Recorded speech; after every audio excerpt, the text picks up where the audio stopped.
নমস্কার দর্শক বন্ধু, এই মুহূর্তে আমরা বেস্ট অ্যাস্ট্রোলজার এসকে আবিদ ভাইকে পেয়েছি। আর আবিদ ভাইকে পাওয়া মানেই অনেক কিছু জানতে পারা। তাই আমি আর কথা না বাড়িয়ে সরাসরি আবিদ ভাইয়ের কাছে চলে যাব আপনাদের জন্য। নমস্কার আবিদ ভাই। নমস্কার দর্শক বন্ধু। আবিদ ভাই, একদম জীবনে সবাই মঙ্গল চায়, আর মঙ্গল বলে একটা গ্রহ আছে। একদম আছে। এই মঙ্গল মানুষের জীবনে কি মঙ্গল অমঙ্গল নিয়ে আসে? একদম নিশ্চয়। যেমন দেখো 2025 সংখ্যা দত্তই গেলে তাহলে নয়, আমরা সংখ্যাটাকে অনেক বেশি মেটার করি। যেমন আমরা মঙ্গলের যে সংখ্যা সেটা 9 সংখ্যার মধ্যে পাই, 18 এবং 27। এই সংখ্যাটা আমরা মঙ্গলের সংখ্যার মধ্যে পাই। তাহলে মঙ্গল কোন ঘরে বসলে উচ্চস্থ, অথবা মঙ্গলের যে ঘর, মঙ্গলের যে ঘর, আমরা যে রাশিগুলো দেখি এই 12খানা রাশি, তো 12খানা রাশির মধ্যে 1 নম্বর ঘর এবং 8 নম্বর ঘর সেটা কিন্তু মঙ্গলের ঘর। যেমন মেষ আর বৃশ্চিক রাশির অধিপতি হচ্ছে কে, অর্থাৎ মঙ্গল। তাহলে এই মঙ্গল কোন কোন ঘরে বসলে উচ্চস্থ ফল দেয়, অর্থাৎ ভালো ফল দেয়, এবং একটা মাঙ্গলিক দোষ বলেও একটা সমস্যা কথা আছে। নিশ্চয়ই মাঙ্গলিক দোষও অনেকেরই সমস্যা হয়। তা দেখো মঙ্গল সবসময় মকর অথবা কুম্ভ রাশি মানে শনির ঘরে বসলে মঙ্গল কিন্তু উচ্চস্থ ফল দেয়, অর্থাৎ ভালো ফল দেয়। মঙ্গল কারোর যদি উচ্চস্থ থাকলে তাকে বেশিরভাগ আমরা আর্মিতে, পুলিশ অথবা ভালো ডাক্তার আমরা কিন্তু মঙ্গলের প্ল্যানেট অনুযায়ী পাই। মঙ্গল আবার আমাদেরকে দেখতে হয় কত ডিগ্রি, আমরা প্রত্যেকটা প্ল্যানেট ডিগ্রি অনুযায়ী আমাদেরকে বুঝতে হয় কি কোন প্ল্যানেট কত ডিগ্রিতে বসে আছে। মঙ্গল আবার কর্কট রাশির ঘরে বসলে নিচস্থ হয়ে যায়, অর্থাৎ খারাপ প্রভাব দেয়। কর্কট রাশি মানে চন্দ্র, চন্দ্র তো জল আর মঙ্গল হচ্ছে আগুন। তাহলে আগুনকে যদি আমি জলের মধ্যে রাখবো তাহলে কি হবে, নিভে যাবে।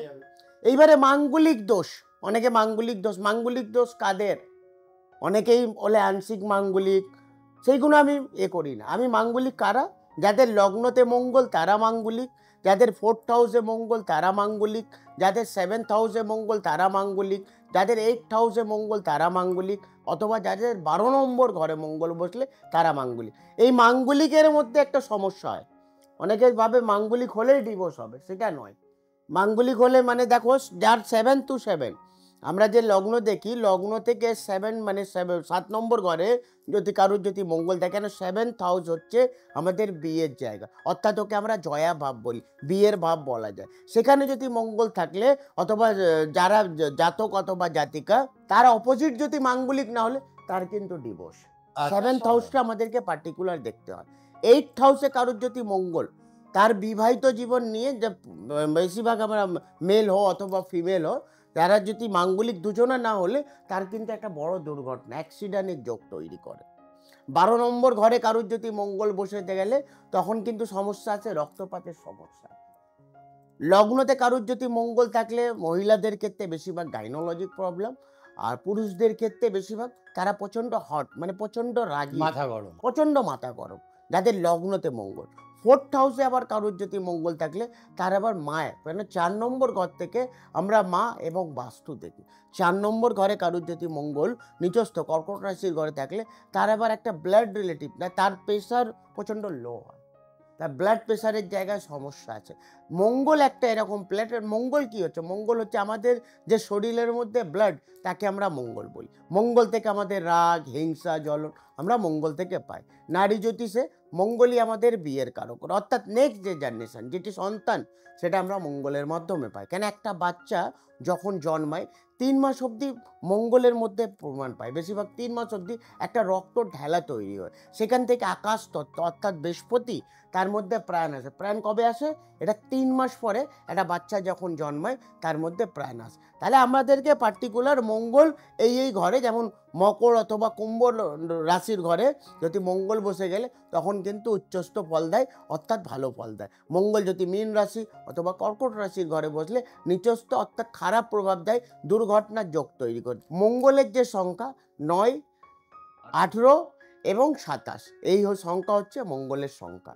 আর মঙ্গলের যারা জাতক বা জাতিকারা তাদের ক্ষেত্রে কালার আমি বলবো সবসময় red colour, pink colour, white colour এবং ইয়েলো কালার। প্ল্যানেট অনেকেই 9খানা বলে, প্ল্যানেট অ্যাকচুয়ালি 7খানা হয়। যেমন আমাদের শরীরের মধ্যে 7 চক্র হয়, তেমন প্ল্যানেটও 7খানা হয়। ওই 7খানা প্ল্যানেটের মধ্যে একটা হয় শুভ প্ল্যানেট, একটা হয় অশুভ প্ল্যানেট। যারা মঙ্গলের জাতক, তাহলে মঙ্গল, রবি, চন্দ্র আর বৃহস্পতি এরা এক লটের মালিক, অর্থাৎ বন্ধু প্ল্যানেট। অন্য প্ল্যানেটে গেলে তাহলে দেখো শনি, শুক্র এবং বুধ তারা এক লটের প্ল্যানেট। সেই প্ল্যানেট অনুযায়ী যে প্ল্যানেট আপনার ভালো তাকে অনেকেই প্রতিকারের বিষয় বলে। আমি একটা জিনিস বলবো, যারা পাথর নিয়ে অনেকে আলোচনা করে বা যারা জন্ম করছে নিজে থেকে দেয়, সবসময় লগ্নপতি, পঞ্চমপতি এবং নবমপতি তাকে সবসময় প্রতিকার দেবেন। হ্যাঁ, কারুর যদি লগ্ন 6, 8, 12-তে বসে গেলে তখন কিন্তু প্রতিকার একদমই দেওয়া উচিত না, মারাত্মক খারাপ প্রভাব দেবে। তো পার্টিকুলার আমাদেরকে জন্মছকের মধ্যে এইগুলো দেখতে হয়। দর্শক বন্ধু, কেন বলেছিলাম যে বেস্ট অ্যাস্ট্রোলজার এসকে আবিদ? দেখুন, এই মঙ্গল নিয়ে আলোচনা করতে করতে তিনি মাঙ্গলিকের বিষয়টা এত সুন্দরভাবে বুঝিয়ে বললেন। আমরা ইলেকট্রনিক্স মিডিয়া, প্রিন্টিং মিডিয়া, লোকের মুখে সর্বত্র শুনে এসেছি এইখানে মঙ্গল, তুই তো মাঙ্গলিক। কিন্তু কেউ এরমভাবে ভেঙে বুঝিয়ে দেয়নি যে এক একটা ঘরে মঙ্গল এক এক রকম রেজাল্ট দেয়, এক একটা ঘরের মাঙ্গলিক এক এক রকম রেজাল্ট দেয়। সব মাঙ্গলিকই যে ভয়ের, সব মাঙ্গলিকই যে খারাপ সেটাও যেমন নয়। আবার কারুর 1 নম্বর ঘর থেকে মাঙ্গলিক হয়েছে, অর্থাৎ লগ্ন, যেটা উনি খুব সুন্দর বোঝালেন, আর তার অপোনেন্ট সেক্স যে আছে তার 8 নম্বর ঘরে মঙ্গল থেকে সেও মাঙ্গলিক, দুটো মাঙ্গলিক মেলালে কিন্তু রেজাল্ট হবে অনেকটাই ডিপেন্ড ডিফারেন্স মাঙ্গলিকের মধ্যে অনেকটা। দুজনেরই একে হতে হবে, দুজনেরই সাথে বা দুজনেরই 8-এ হতে হবে।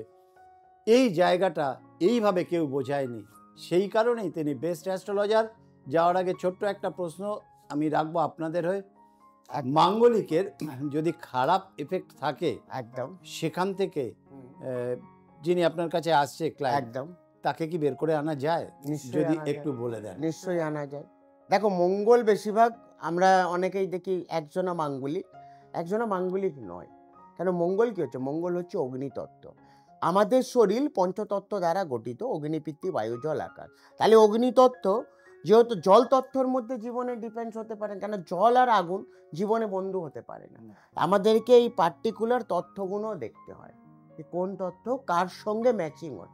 অগ্নিতত্ত্ব আবার পিতৃতত্ত্বের সঙ্গে ভালো, যেহেতু মাটি, কিন্তু জল তত্ত্বর মধ্যে যাবে না। আবার বায়ু তত্ত্বর সঙ্গে যেহেতু ম্যাচ হয়ে যাবে, আমাদেরকে পার্টিকুলার এইগুলো দেখতে হয়। এবং তারপরে প্রতিকার বা প্রতিবিধান 100% কাজ করে।